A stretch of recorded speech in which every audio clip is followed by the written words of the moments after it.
आपल्या माहितीसाठी मला सांगायचं आहे की मार्च महिन्यापर्यंतचा जो हप्ता आहे तो अर्थसंकल्पाच्या आधीच वितरित झालेला आहे आणि ही जी तरतूद आहे ही पुढच्या महिन्यांपर्यंत आहे।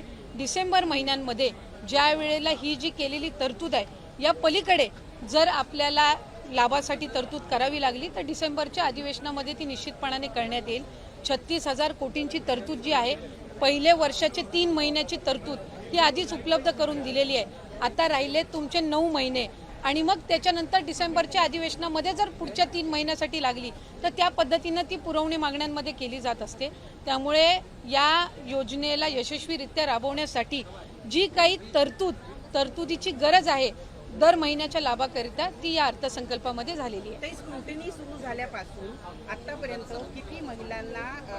किती महिलांनी स्वतःहून सोडलेले आहेत किंवा किती महिलांना वगळण्यात आलेल्या आहेत, त्याचबरोबर इतर ज्या योजना आहेत म्हणजे निराधार योजना असेल किंवा इतर योजना, या महिलांना या योजनेचा लाभ कशा पद्धतीने दिला जाणार? जे टोटल रजिस्ट्रेशन विभागाकडे झालेलं होतं ते साधारणपणे 2,63,00,000 असं होतं, पण हे जुलै ऑगस्ट